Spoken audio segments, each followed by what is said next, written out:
engineer. Yeah, and it's high tech in here. And yet somehow Lenny's house was a lot easier to set up. Yeah, and the food was better too. That's right. The food was good too. Okay. So hi, welcome to the show. This is going to be like the Groundhog Day episode. It's just unfortunately a week and a half too late. So, sorry.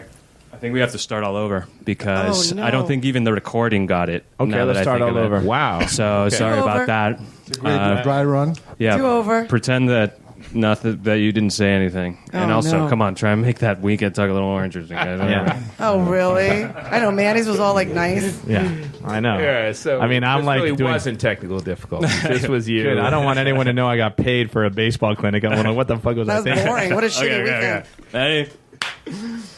Hello, Key Biscayne. It is Monday, February 11th, 2019. This is your No One's Listening Show, episode 142. I'm your host, Rafa. We're going to talk about Ultra, Henderson Park, buried power lines, and some other things. Let me introduce the panel. To my left, he is hosting us tonight on the Key Biscayne World Tour. It is Pablo. Hello, everyone.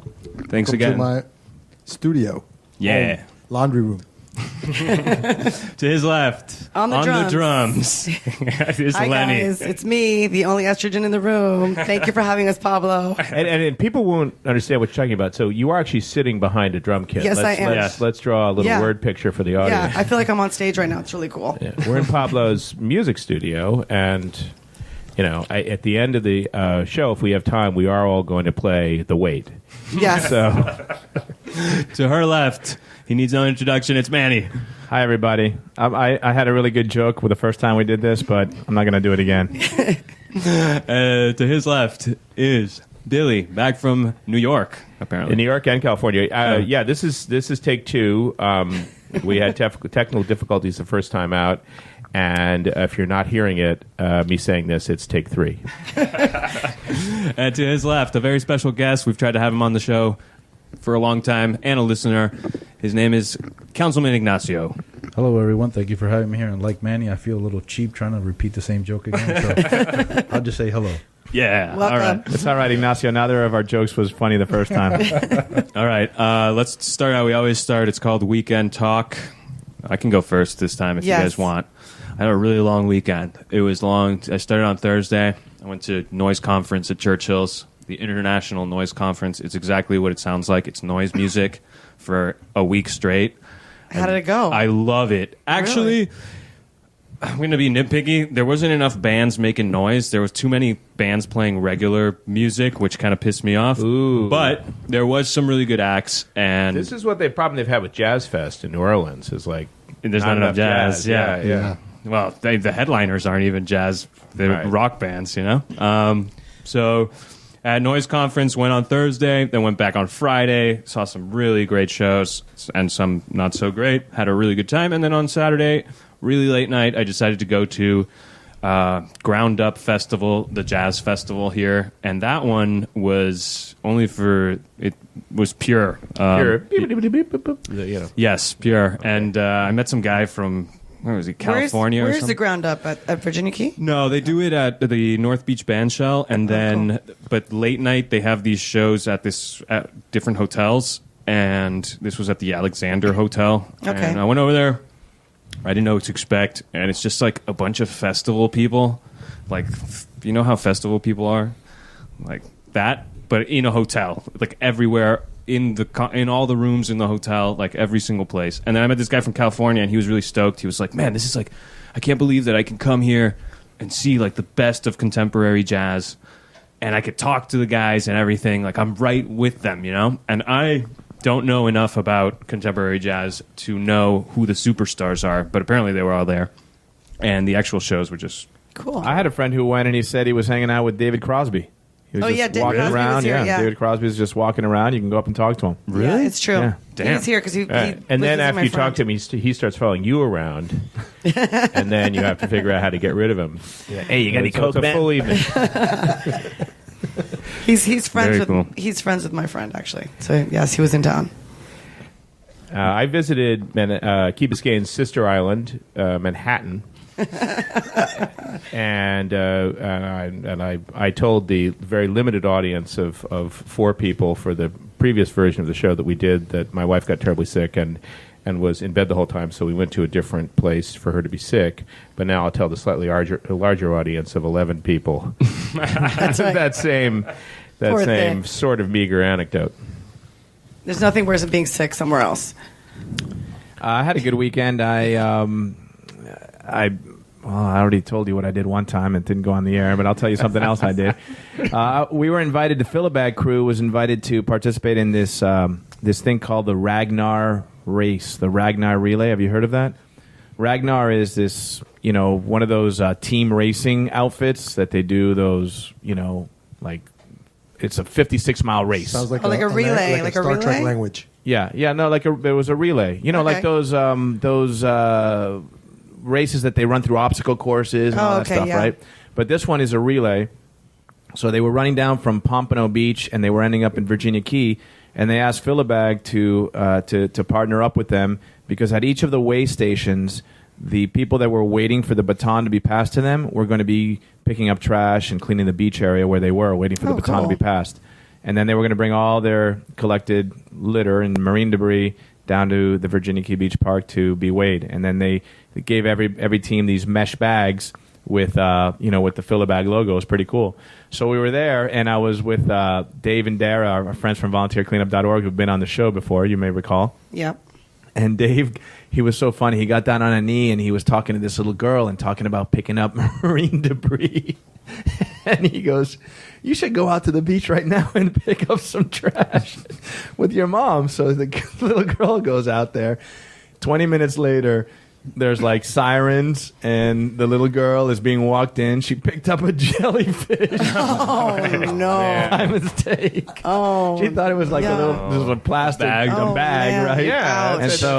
And so her mom's like, "Do I pee on her? Do I pee?" I'm like, I hope you didn't pee on her. You're going to traumatize this girl." Oh, my God. She's like, "Mommy, I don't want to go to the race again." she's never So- picking up trash again. Yeah, no. So we were able to get some vinegar from one of the vendors and pour it all over her, and so she was doing okay. But That's I'm sure she won't painful. forget that. Well, my weekend wasn't as, community driven as yours, Manny. I was drinking a lot of alcohol this weekend, and mine was like useless. But anyway, I said my first thing. I went to this One Thing bar, Nancy, and listened to this DJ that used to be at the Kitchen Club back in the 80s and listened to some great 80s music. And then Saturday, I went to Blackbird Ordinary, and I went to see a band called Unlimited Devotion, which is a Dead cover band. Oh, where was Yes. Manny on that one? Manny wasn't with me. He was like saving the world. No, on Saturday I did a baseball clinic from Yeah. 9 to noon, and then Yeah, I he went was all over to good. the Philibag thing in Virginia Key, and by 6:30 I had showered and I was in bed, and that was it. Don't worry, I had a hangover for you. Don't worry. Slacker. Yeah, I was slacking. All right. Anybody else? I think just me. I had a boring weekend. Went to school fair. That's pretty much it. So Wow, wait, Ignacio. was this the thing of the kids business fair that I saw? No, I wasn't that sure was if that's a fair to exploit kids, or No, is it fair for kids to start little companies? My kids went. They loved it. It was Sunday. It was at the community church, I think, at the same place where the farmers market normally is. Unfortunately, I can't tell you too much about it because I wasn't there, and their descriptions of it were kid descriptions, mostly involving a robot fish. Okay. But they loved it. I heard it was It great. was a big hit. I think it inspired them Yeah. in lots of ways, and so I hope that's going to become kind of a perennial, along with the scavenger hunt and the cardboard boat race. So many Yeah. good things happening out here, Lenny, and you're just at bars the whole time. I'm sorry, it was just this weekend. I'm usually at hope- the yacht club, by the way. I actually left Key Biscayne this weekend Yeah, for let's the keep first those time. alcohol dollars here on the Yeah, island, yeah, Lenny, where they exactly. can do the most good. Lenny, I hope your daughter's not listening. No, are you kidding me? No way. Right, not this show. Yeah. So wait, I didn't get the answer to the question. The fair was to teach kids how to start businesses. Entrepreneurship is what it was all about. So okay, so They had booths where the kids had come from different schools, from Mast and so forth, and they showed projects that they had made as part of their entrepreneurs clubs in school.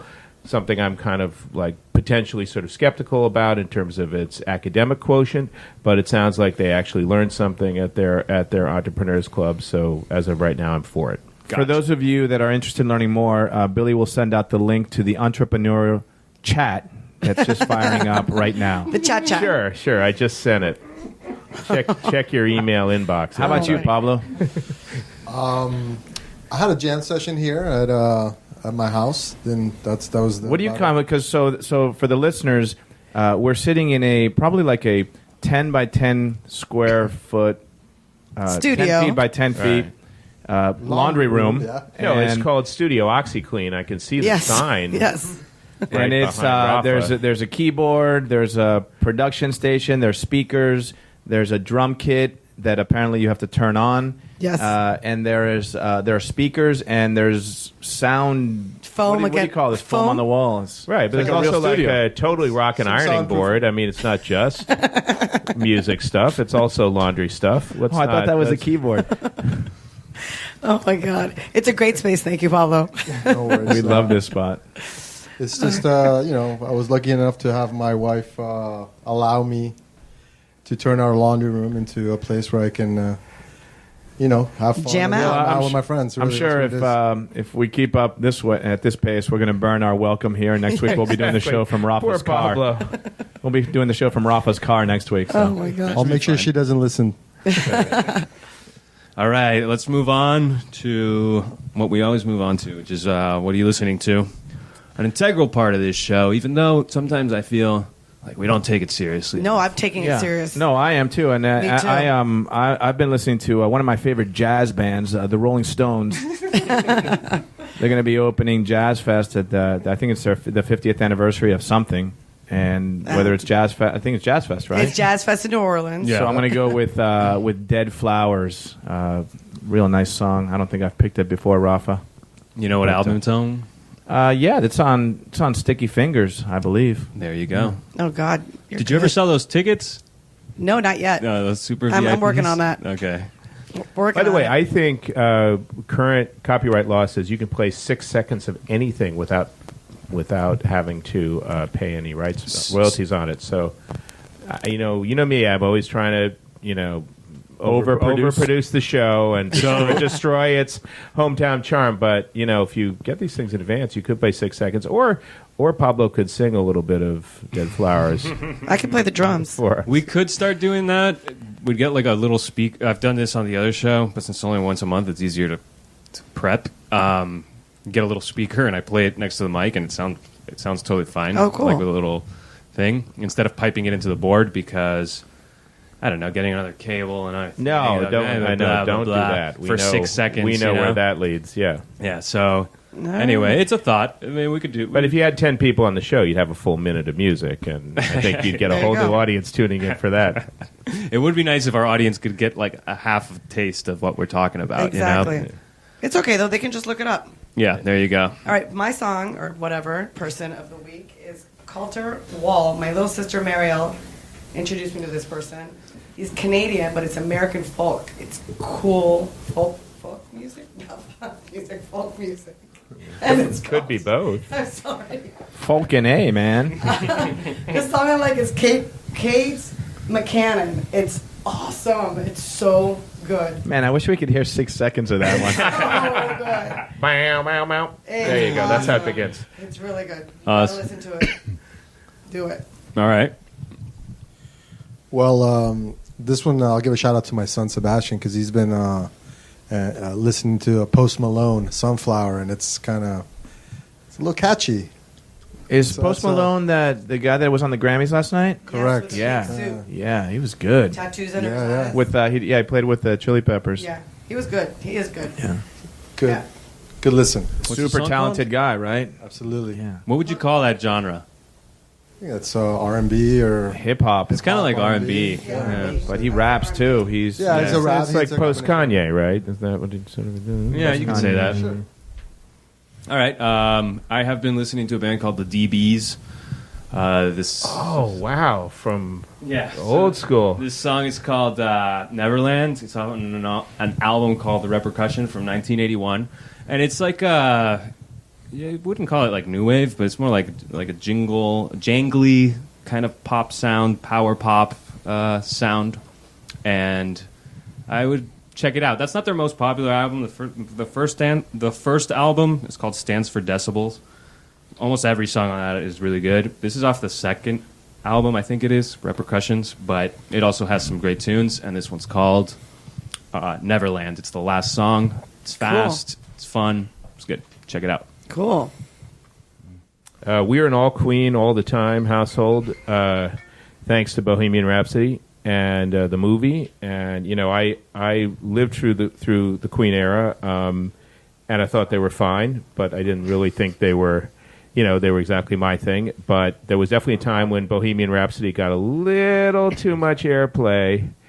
And now that's suddenly all being relived by me in our house. My daughter loves it, and my wife, who's Brazilian, has a very sort of warm feeling about Queen because they were really the first big band that ever played in Rio, and Freddie Mercury sang "Love of My Life," and she loves that live version.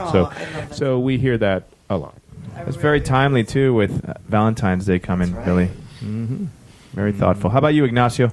Well, I recently rediscovered an old Fleetwood Mac CD that I had with greatest hits, and I just keep playing a bunch of those songs over and over. Landslide mostly. Nothing obscure, but solid hits. Disc 5? Just kidding. Do you remember that? Do you know what I'm talking about? When you had the disc player, it'd be like, play disc 5 out of your... Manny, don't look at me like you're speaking Chinese, Manny. Next thing you're going to start talking about the Walkman, Lenny. Are you talking about like a 5-disc player? the multi-CD. Yes.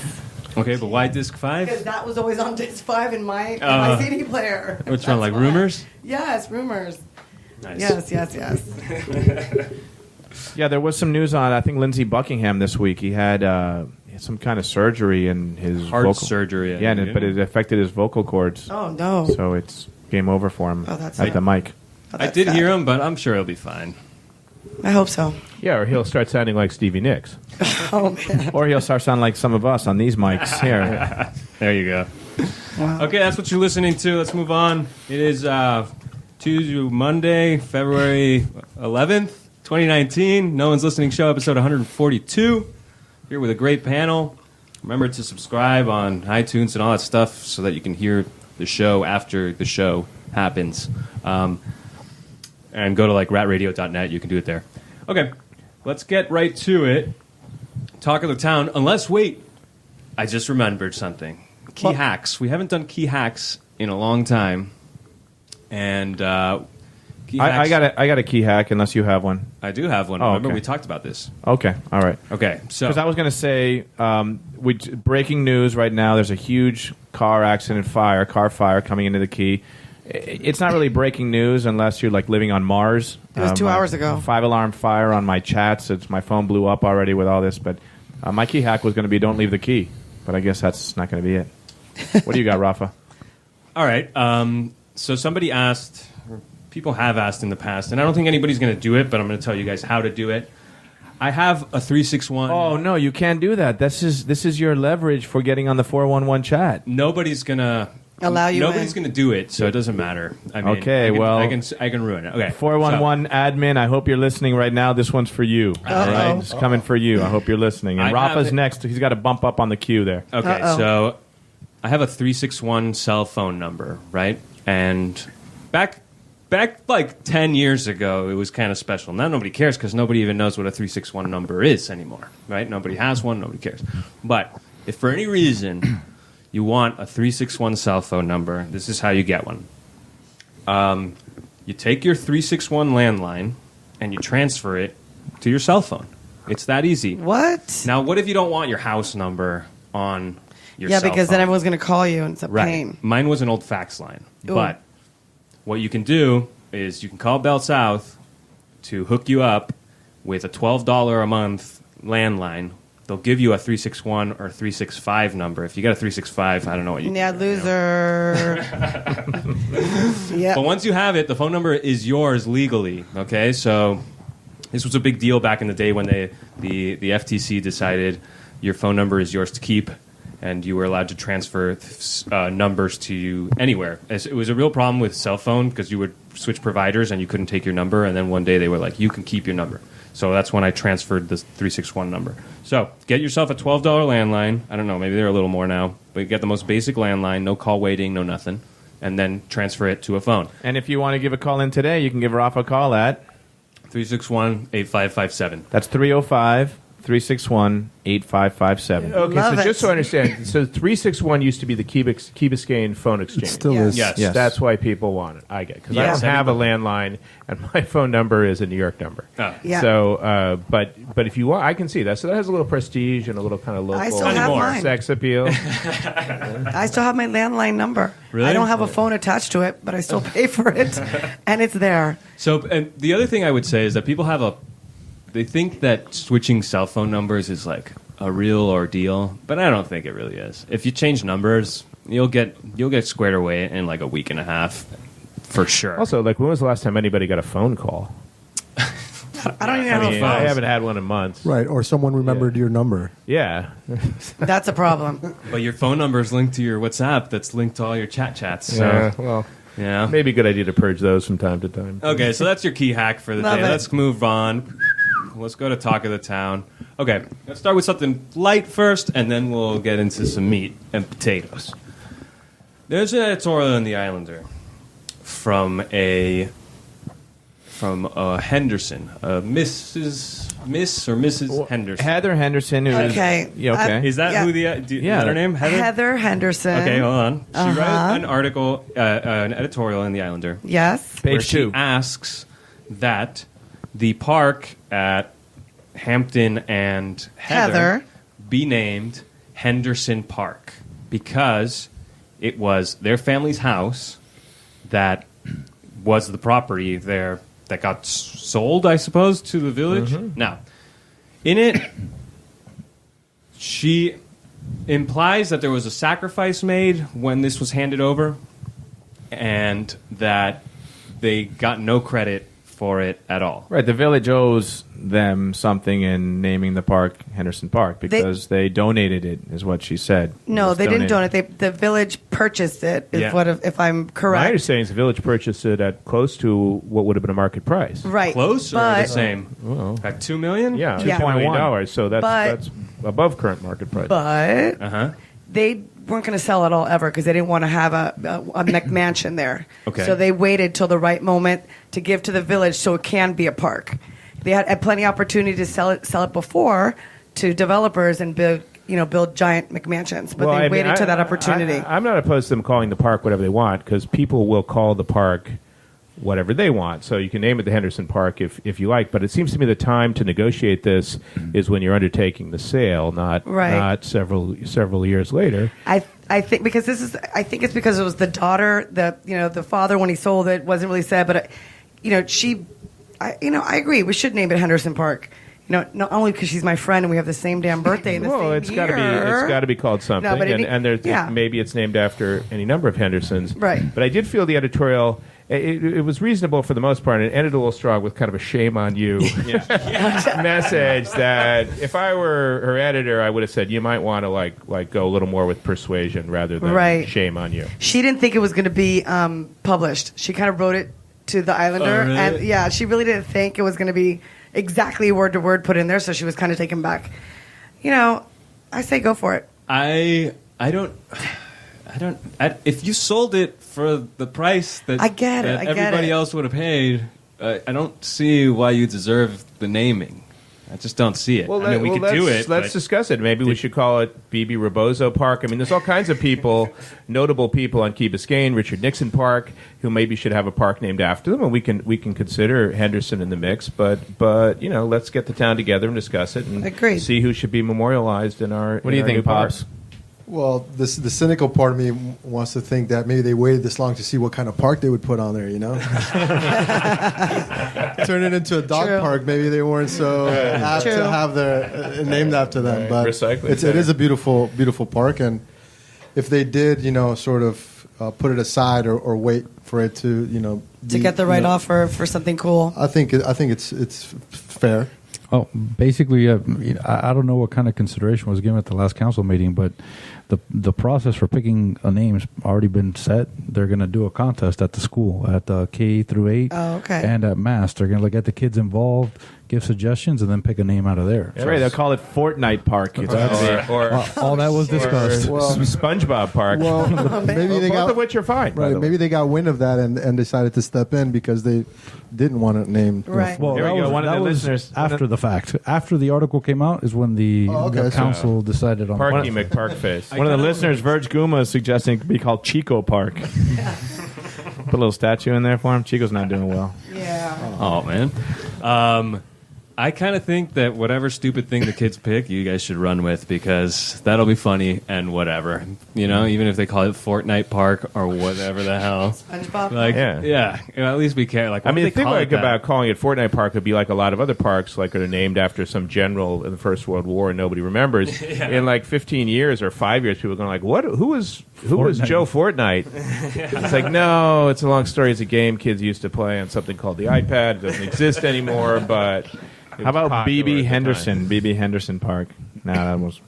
What are the kids going to come up with? Something stupid, and then we'll be like, stupid kids, and that's it. Why did they name it man. that? Some stupid kid named it that. All right. All right. Good well, excuse. I like Henderson Park too, Heather. too. I'm with I you do on that. too. Yeah. Okay, this is something that I've been mentioning for like 3 weeks that I would talk about, and I keep forgetting to talk about it. So let me just say it right now. They released this Ultra traffic plan. I don't know if you guys saw it for Ultra, what they're going to do. saw it. Oh, they're going to put the buses here, and then other people are going to go here, and then a water taxi is going to come here. And only VIP parking, I heard. VIP parking on here, and then Uber, Lyft. You can read it however you want. Like, in the end, it's going to be execution. You know, is it going to work or not? But one thing that wasn't there, that I said on this show so many times, is a dedicated lane. There's no dedicated lane no to go dedicated lane? for people who don't want to go to Ultra. Are you So sure? all the Because lanes- I heard there was. all the lanes are No, just, there's not. you can be going to Ultra or not. So people are going to be there like, where am I going? And they're going to hold up everything. Totally The lost. one thing that they could ask for, I don't know if they did or not, but it's not in there. They did ask for it, and the traffic plan is a little disappointing because what came out is basically, to me at least, my opinion, they photocopied the boat show traffic plan and sort of just said, okay, this will work now too. Yeah, totally two different things. Yeah, proactively, actually, the village hired a traffic engineer, and if you've seen, they ran the rubber cables along the street. Right, I saw that. Now for the boat show, they're going to get all the data on how many cars come in and out to sort of be able to calculate whether or not the traffic plan is going to work or not. So that's, the village is being proactive on that, but the traffic plan is quite disappointing. Okay. We'll see what happens. I also did. I got an update from our friends at Volunteer Cleanup regarding the. Remember the MOU that we talked about? That was about the whole sustainability piece. Right. And the litter piece. Basically, they agreed to everything. They hired this company called Clean Vibes, which the Clean Vibes, they work concerts and festivals, and they do everything from set up, recycling stations, education. They talk to people, explain what's happening, and all of the there's going to be no plastic cups at all. So there's going to be beer cans. That's all they're selling, beer cans. There's going to be water stations. I'm not sure if they let you bring in your Probably not. your cup. With the water station, what? Yeah, I'm not sure how the water station is going to work actually if they don't let you. People just be like, Is it the kind like maybe the ones on Miami Beach where you pay a little bit and it pours out water? Or I think they have. yeah, in what? In like in a paper Yeah, cup your or own- something? You'd have to have your own container. I'm not sure about that. They're fencing off the beaches, so no one's going to get on the beaches, and all of the serveware is going to be like wooden, biodegradable stuff. So that was good news, at least. That is good news. On the environmental side, the city and Ultra came out with an environmental plan, which I haven't seen yet. I haven't seen a copy of it. But one of the things that the village is also doing, aside from the traffic engineer, they're hiring environmentalist specialists to do a baseline study of Virginia Key, something that's never been done. People say, the noise is gonna scare away all the animals or destroy the environment or all that stuff. Before Ultra, we're gonna get a baseline number to actually figure out if extrapolate how Ultra can affect Virginia. So Key. who's doing that? The damage, Virginia Key Advisory Board or the Village of Key No, Biscayne? the village of Key Biscayne, good. with help from the foundation, the University of Miami, and several other groups. There's going to be study of birds, study of fish, The study fish of the at sound. they're worried about that too. Yes, it's going to be a pretty comprehensive study of everything on Virginia Key. In my opinion, other people haven't done it, so we're going to go ahead and do it. Self-help. Here we are. I think that's awesome. Also, I think we need to move more aggressively toward more database decision making on the island. Something we've talked about here on the show, and that's a great example of the right constructive approach toward figuring out what actually is happening. Right. Exactly. I completely agree. Instead of just complaining about it, let's get data. Nice. Okay. Well, that's your ultra update. Did you get Did you get the press passes for everybody? Not yet. Oh, okay. They haven't reached out yet. Oh, okay. Bummer. We don't have our own little booth that we can hang out and like sell lollipops or something. Remember when? Just take our boats out there and There you go. park outside. Remember when the Village made that video and the press and Ultra reacted to it like that's not us and all that stuff, and it showed like needles on the floor and all that stuff. Right. And I think Mike talks in it and stuff like that. I don't know.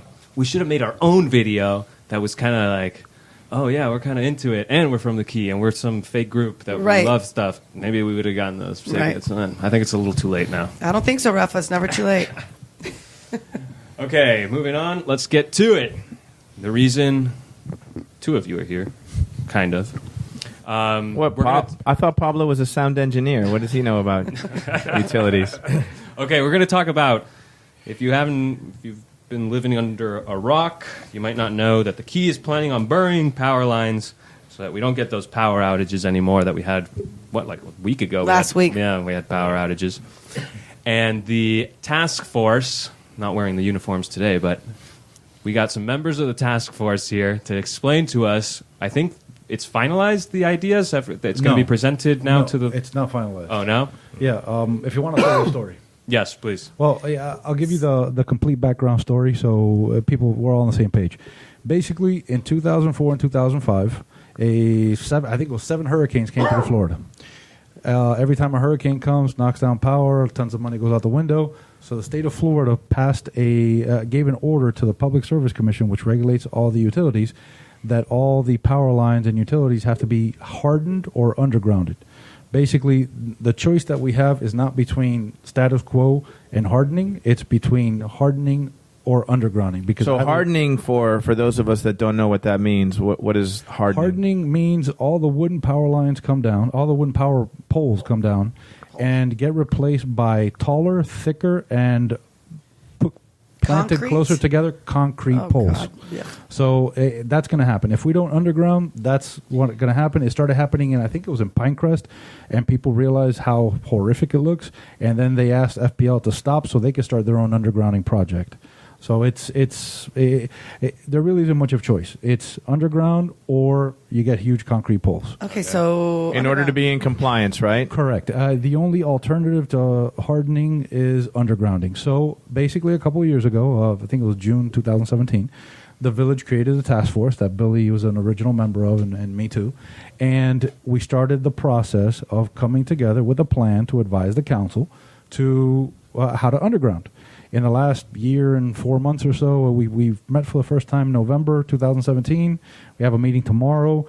Part of the reason I wanted to come on the show and talk is that next week on the 19th is the first village-wide workshop that we want people to go and listen and participate and exchange. To answer your question before, it's not a done deal. It's not a fully baked product.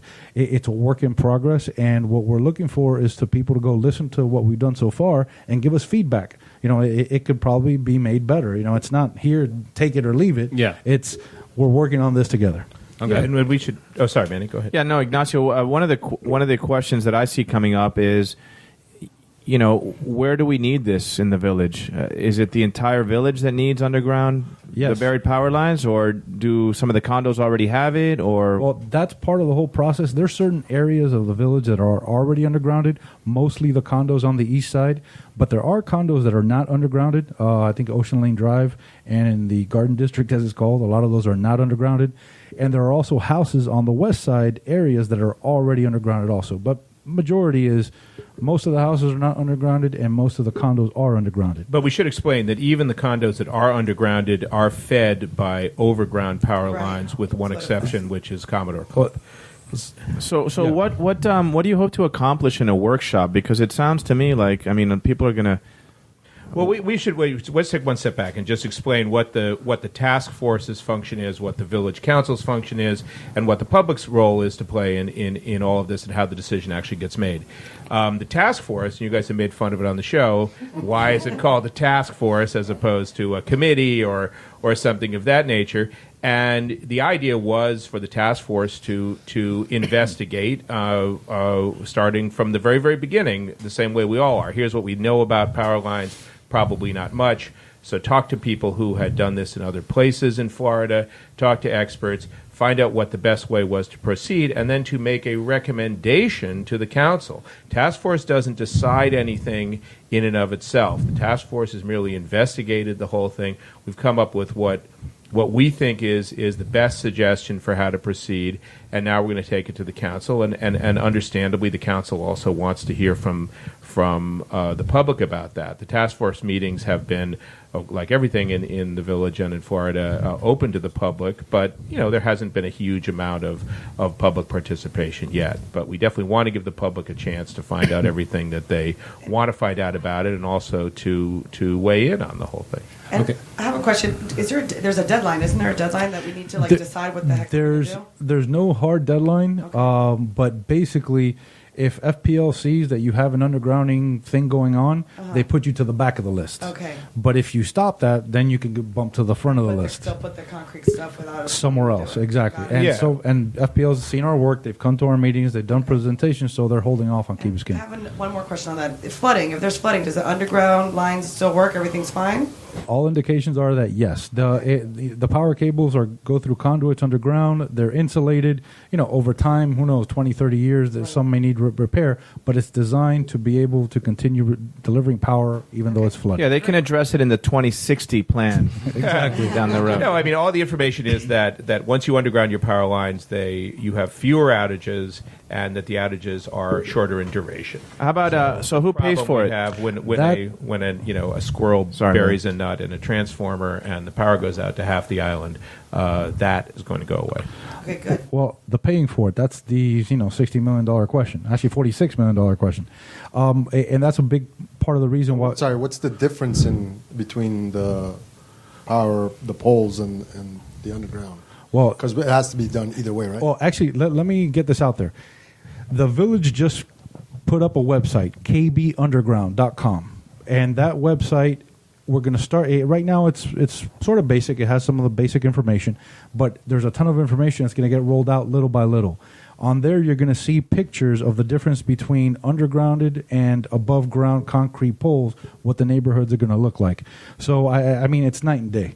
I have friends who live in Pinecrest, and it's an eyesore. And on top of that, the last big storm we had here, they were out of power for weeks. Right. I mean, it was crazy. And all the trees and stuff like that, it was a disaster. So it didn't do anything. Well, to answer your question, though, if FP&L does it themselves, they pay for it. If we do it, FP&L kicks in something for it, and that can be subject to negotiation. We don't know what those numbers are, but that's a significant difference that I really don't think in the end is going to matter to people as much as the other things we're talking about, the resiliency, the aesthetic aspects of burying the power lines. But that's the fact of the matter. I should also say, though, some of the question of disruption is brought up a lot, and it's not a choice between disruption and no disruption. If FP&L comes in and puts in enormous cement poles, there's going to be a significant amount of disruption over the course of 2 years when they do that as well. It's a no-brainer to me, by the way. I mean, underground for sure. Okay. The important thing, and part of the reason why we want people to go out to the workshop, is how's it going to get paid? That's what everybody wants to know. How much am I going to pay? And at the workshop, the village hired this expert. There are several different ways. As a task force, we sort of came up with our recommendation to the village. There's a reason behind that.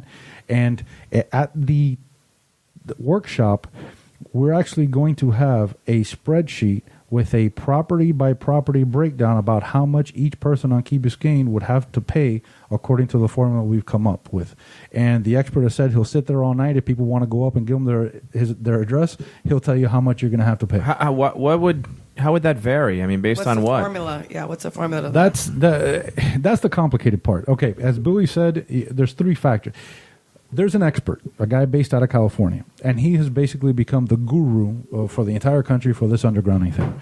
And he came up with a formula to figure out how much each person pays. They used that formula already in several cities and municipalities all over the country.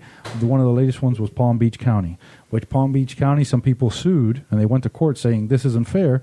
And his method was held up in court saying, no, that's fair. It makes sense because it's an objective formula. Okay. It's a little complicated. It'll be explained at the workshop.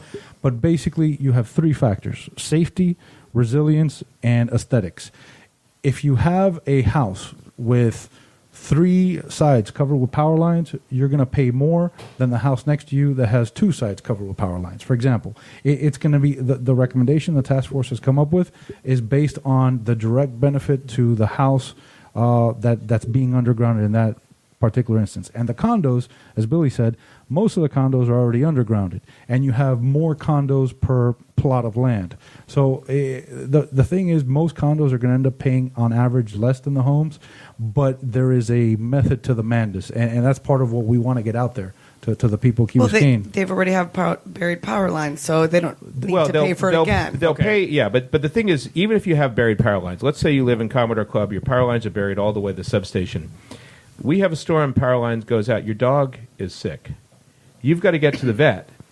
So there's a value in having the vet's power lines being undergrounded. There's a value in not having a power line lying across the street. There's a value in having the school have power. There's a value in having the stores have power. Yeah. That is not inconsiderable. Right. That said, the condos will pay significantly less. I think most condo owners will be, I would say, extremely pleasantly surprised by how little this is going to cost. But we want to do this as one village with an eye toward what the benefits are for the town as a whole. And there are benefits for the condo owners as well. I think it needs to get done. Why not do a general obligation bond? Very good question. That's one of the things that's going to be discussed at the workshop. There are basically three different ways of paying this. One's a general obligation bond. The second is a special assessment, which is the recommendation of the task force. And the third is what's called a CBA. I forgot what it is, which basically the residents don't get a vote. The council votes on it, yay or nay, and is not the preferred way that we want to do it. We're basically between a general obligation bond and a special assessment. The problem with the general obligation bond is that it's based on millage. You can have two identical homes, side to side, Mackel homes, same size, same number of power lines over them, getting exactly the same benefit. And if one's from a resident that's been here for 30 years, they're going to pay a fraction of what the guy next door that just moved in and is getting exactly the same thing is going to pay. So we went through many, many different examples, and in the grand scheme of things, the millage version, although it's been used for a lot of different projects, it just seems more unfair than the direct benefit. Right.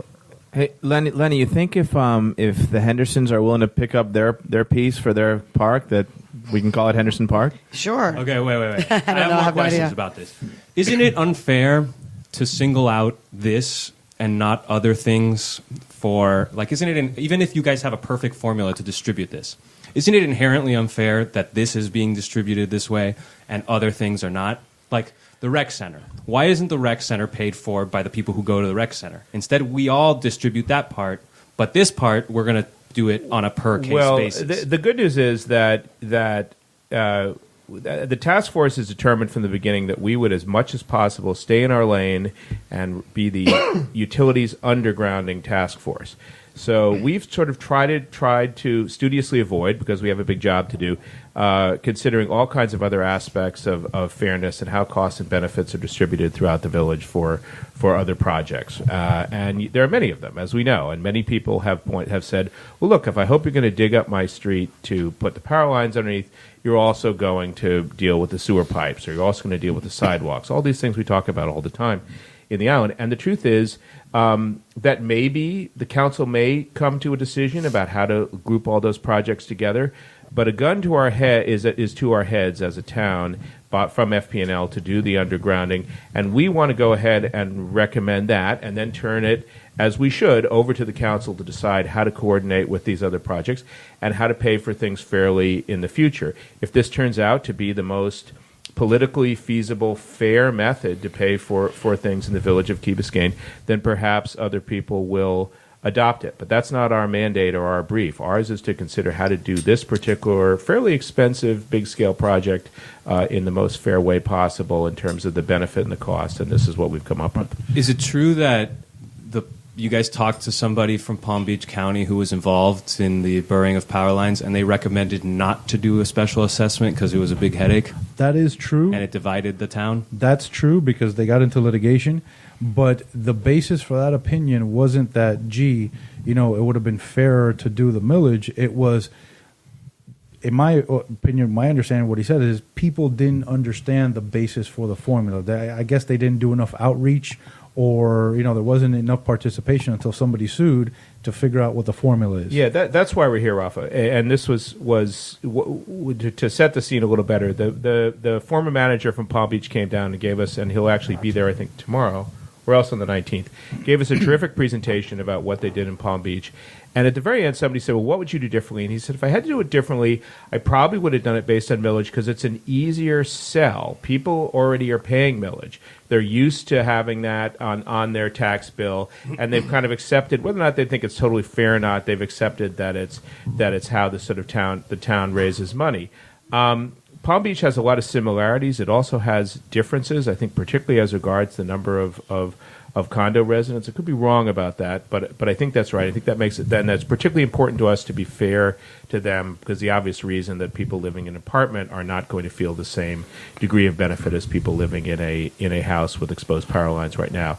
So that was a public relations issue, and Ignacio and I are here tonight to make sure that Key Biscayne has the fairer option, even if it's mildly more complicated to explain than the less fair option that is perhaps a little easier can to you guys understand. speak as not part of the task force and answer the question of, isn't it inherently unfair to only do this project this way, whereas everything else is split up?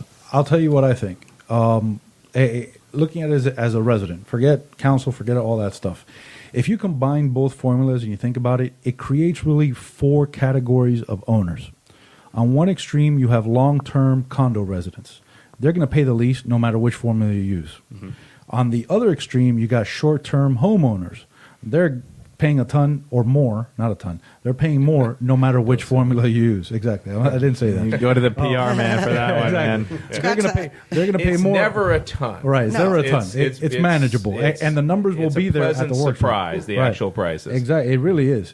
And then in the middle, you have short-term condo owners, which will pay more under one formula and less under the other, and long-term homeowners, which the same way, vice versa, pay more under one and less under the other.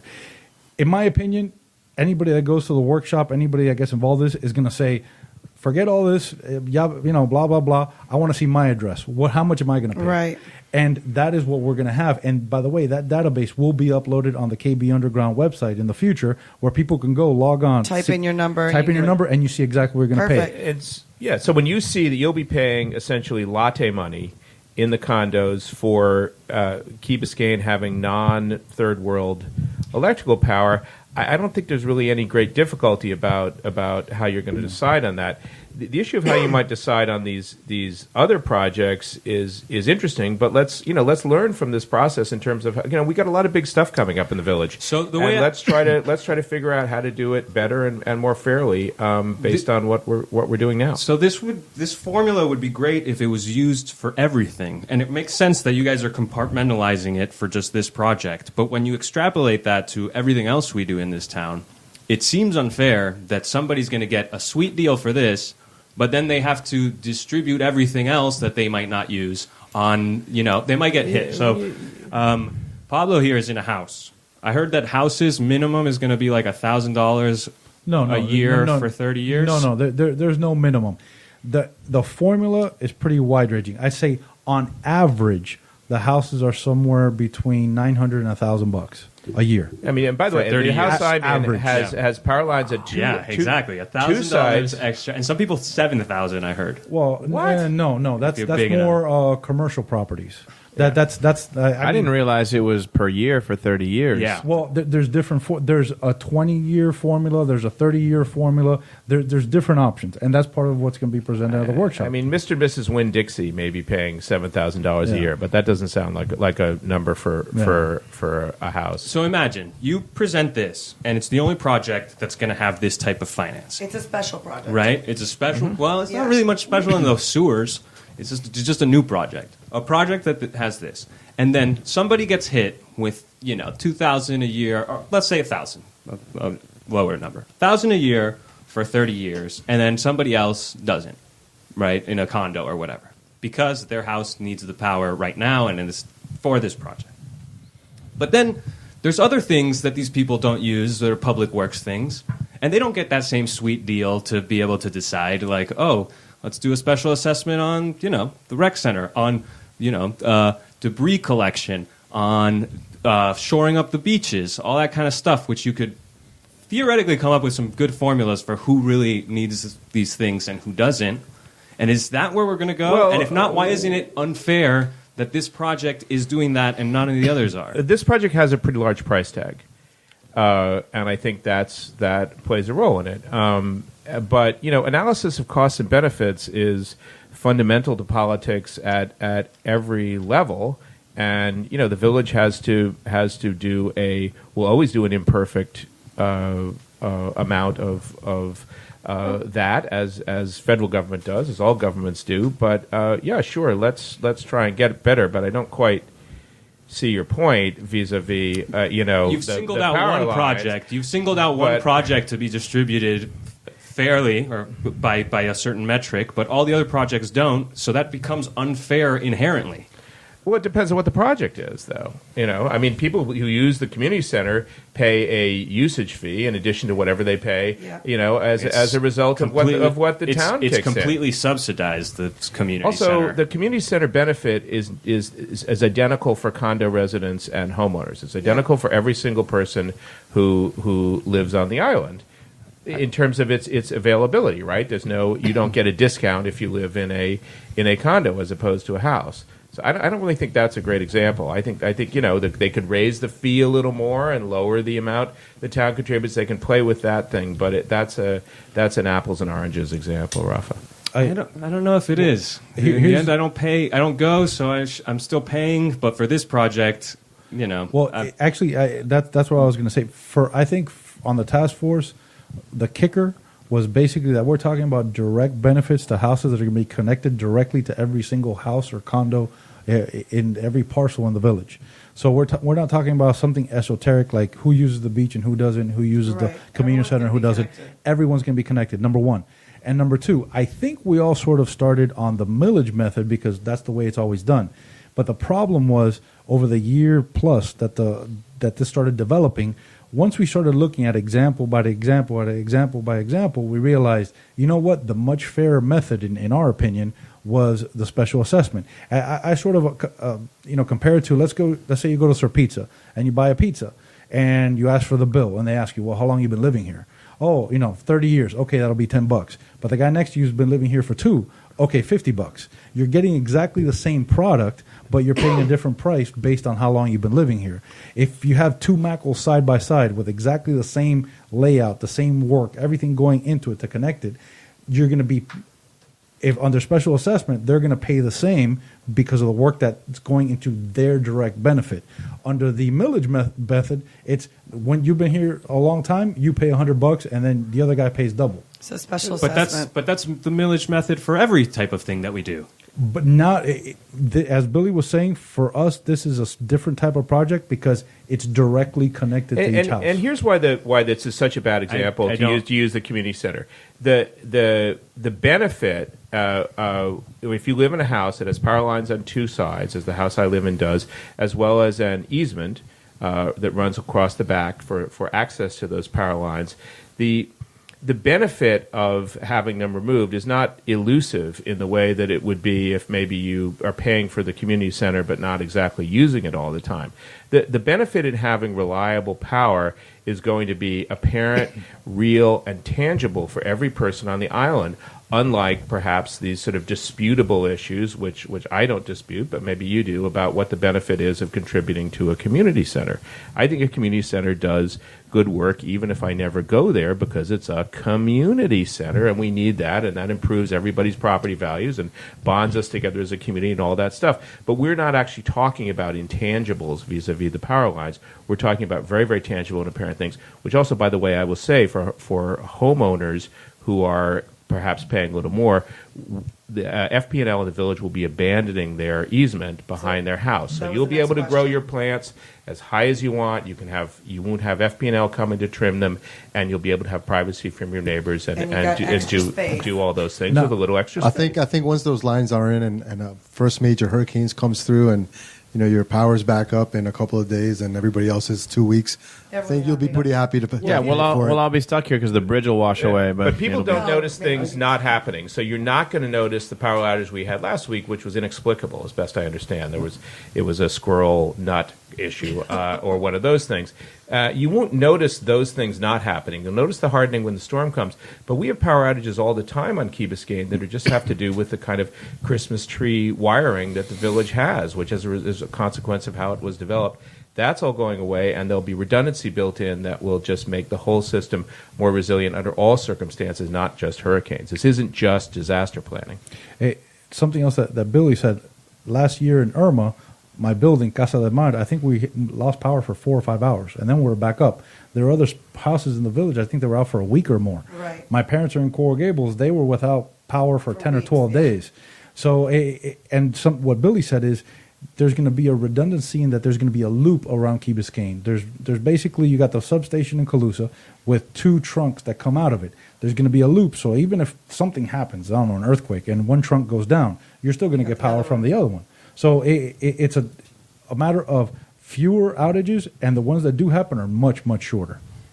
I still think it's a bad idea to do the split. Well, let me bounce it back to you. So many what should we do, Rafa? Huh? What should we do? You're determined to be contrary and skeptical about this, but what's the better approach? The general obligation bond is the better approach. It distributes it the same way we distribute every other project on this island, And to say that this is a tangible thing, it's tangible and intangible because ultimately, it benefits you that thank everybody goodness, right? Because it has those intangible values like property values, which are probably the most important to a lot of people. That's a funny one because I think property values is the last thing it has because nobody talks about buried power lines when. Are you kidding me? Buyers from other countries? It is huge. Oh my God. No, yes. Let's hear from our real estate community on that. I'm not a part of that group, but I believe that I have heard that from them, that people do not expect to come here and get third world electrical power. There are other places they can go. Of course, but you think it increases? Like you see a noticeable increase in property values? Yes. And on the contrary, if you don't bury and you got huge concrete poles in front of your house, then it's going to decrease. Compare the North Fork and the South Fork of Long Island, or there's many other examples of this. One has power lines, one doesn't. Property values are not comparable in those places. I'm getting away from myself. That doesn't. Like general obligation bond or not, that doesn't make any difference. Property values would go up either way. Well, this is great. Come to the workshop. I have to say, I had going into the meeting, and I said this to Ignacio and everyone there. I had sort of a view that there was a position that was fair, and a little bit of an easier, more readily graspable, and there was a position that was fairer and a little harder. And after we worked through the actual numbers with Raftelis, who is the consultant about the assessment methodology, I came to very, very strongly feel that the millage method, the general obligation bond method, was going to be very, very unfair in this particular case. And if you want to, we'll be going through all that, and you can look at it and make your own judgment. And if you want to say that methodology is unfair as regards other projects we do in the village, that's an interesting discussion. But we need to compartmentalize that separately from what we're talking about. I don't know if we do. That's what I'm trying to say. Well, I know you don't know if we do, but I'm saying you do. Like the people who agree to disagree. The people who bought the sewers and stuff like that, you could have done the same kind of thing for that. The sewer project is not beloved in the village. Let me speak to that. I agree completely with Billy. I think we all started off maybe on the millage method because that's easy, but each house is going to require a different amount of work to connect it to the grid. The sewer was one pipe in to each house. That's it. Everyone was exactly the same. Yeah, but the whole key paid for it, not the Correct, houses. correct. But And there's still people not connected, by the way. Right. Yeah. But when you get down to it, we've had meetings, especially the last meeting, where you start off, and Billy said it, he's absolutely correct. He's like, I think millage just seems fair. But when you start looking at example by example, two houses side by side, and you see the numbers that they would pay according to each method, that is what did it for us. The key is looking at specific examples. I mean, for me, that was my... But would you say that the sewers should have also been done as an assessment? Sewers is a controversial, unpopular. There's a lot of discussion about sewers. I wasn't here. I would definitely. Is anybody in this room going to argue with me that the sewer project could have been done better? I don't know, it was probably the best project this key ever did. But that there was the way that it was done was unsatisfactory to people, from what I understand. And I think that and so I think we're trying to learn from that and do this in the right way. And if it provides a guide forward for I think how you to do guys the big stuff. are missing my point here. I mean, would you do the sewer as a special assessment? Would it be more fair because only this side of the key got the sewer treatment? Or would it not be more fair? Like, is that how you would have done it also? I'll be honest with you. I don't know enough about the sewer project to answer that's such a about that. cop-out. That's such a cop-out. I'd have to educate myself more to answer that. All of it's a cop-out, I think. The same with the beaches. Like, beach renourishment could easily be split because the value to the beachfront places is much higher than the value to the people back here, Yeah, but it's You could split that. You could split so many of these projects, and you're only going to split this one, and that's inherently unfair. Okay, you are like the fiercest advocate for the one village, not dividing people. Yeah, I think it's dangerous. In various ways. And God bless you for that. That's exactly the right view. That's totally the position that we've taken. We've never tolerated any kind of discussion about, east side, west side, any kind of thing. And this is really just an effort to be fair to everybody individually in terms of what they have to pay for it, with some understanding that everybody will benefit when we do this as a community. And you're the person who should be most behind this. I just don't like it. I think it's just too compartmentalized, man. But it's not. It's compartmentalized in a way. It's compartmentalized lot by lot, house by house. It's right, not compartmentalized by west side, eide side. No, it's not about west side, east side. It's the fact that this project we split and everything else we share, and suddenly this one benefits certain people. Maybe the majority of the island gets to pay less, and then the minority on the island gets to pay more,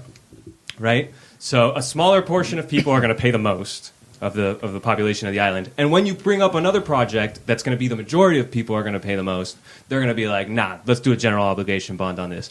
It's going to be a little bit like that. But you're acting like these numbers are very, very dramatic, and I know it is a cop out, and I'm going to own it, to say that when you look at what the numbers actually are for these places, you're not talking about dramatic differences. You're not talking about a soak the rich type of approach to the whole thing. You're talking about something that is fair for the benefit that each person receives, and that's about as good as you get in terms of local politics and public works projects. So there's nobody, and people who may be paying a lot more because they live in a huge house with lots of power lines.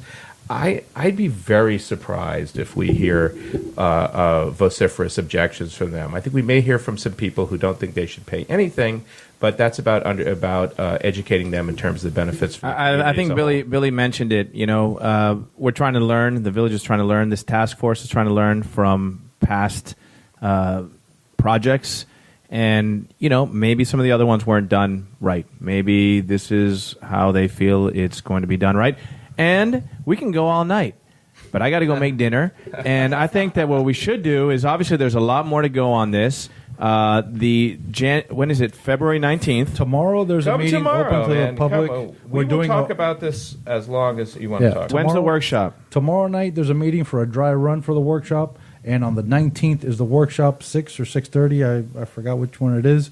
In the Tomorrow's council. 6, and I don't know. The next one's probably 6:30. Probably 6:30. 6 or 6:30 in the council chambers on the 19th. That's going to be the workshop for the public and the council, so everything can get talked to everybody's blue in the face. Perfect. So will you guys promise to come back and give us a report on that? Of course. All right. Rafa, will you be going to the workshop? Or the pre-workshop and then the workshop? No, probably not. I'm going to lobby from everywhere else to not do this. To not do this project. All right, but either way, we're going to special assessment. I am voting no for sure. We're going to keep talking about it. Obviously, there's the listeners have their opinions as well. There's a lot of questions. We can't really get to them all tonight, but we will get to the calendar right now. No, we won't. We've got to talk about that 2040 Vision Committee and that appointment of Mr. Camejo with. I knew this was coming. He's on man, really? At 7:48? You got a condo president board guy who's a kind of a lobbyist, I would call, to a certain extent. He's the head of a lobbying group, being appointed to this board who is the 2040 Vision, and then with the little detail of the climate change thing, which I wasn't going to get into because I don't really care about that. I care more about this, having somebody who represents only condos at a thing that's for the whole key. Do you guys not want to? This is Ignacio's territory. He's on the council, and he was a part. I defer to Manny. Tony Camejo was my nomination. I defer to Manny. I could stay here for 3 more hours talking about this. And if we talk about this topic, I guarantee you it's going to be at least another hour. If not, I'd be happy to come on the next show and talk about that. No, it's not a cop-out. You tease the next show. Yeah, it's a great topic. I would love to sit here and defend my choices. To be fair, there is a limited amount of time for the show, and it is something I think it's worth going into in depth. Yeah, I don't want to just rush by it. I think we really going back and forth in the kitchen, and I think we can promise people a pretty good, informative discussion about it if you'll let us. Yeah, I think we should have a 2040 Vision Committee show. Lenny on drums is on that as well. That was another questionable appointment. You want to get out of here live, buddy? I know what car you drive. All right. Okay. Then moving on. Do you guys have any calendar? Yes, we're having a meeting tomorrow, Rafa. We'd like to talk to you. Go to the workshop. That's all. The message we want to get across is get out there, go to the workshop. Okay. You should go to the workshop, Rafa.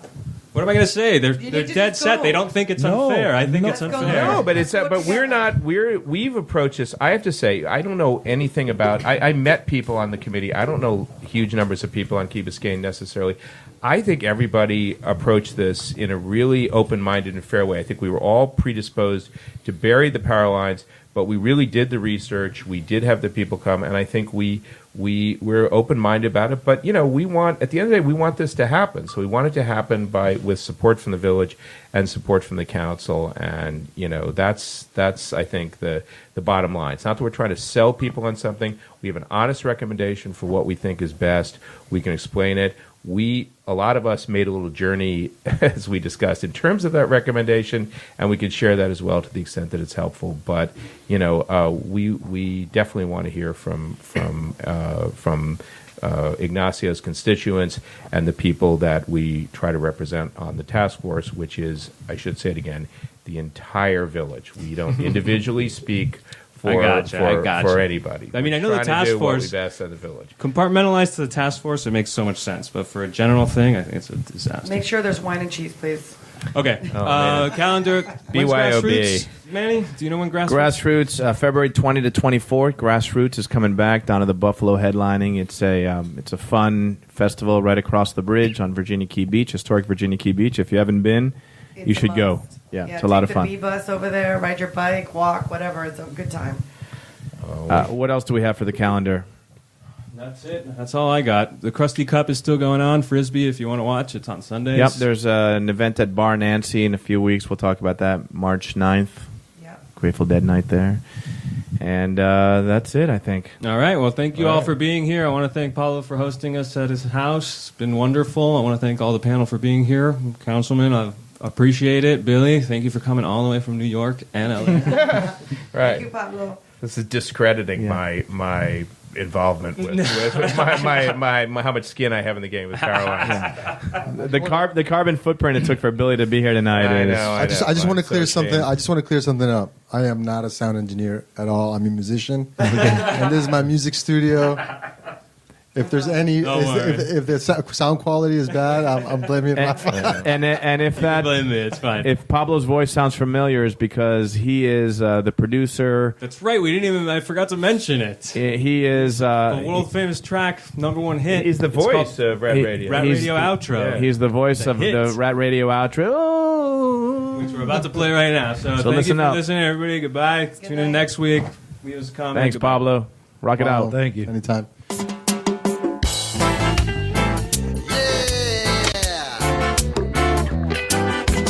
No one's listening show. Bookie Ride Radio.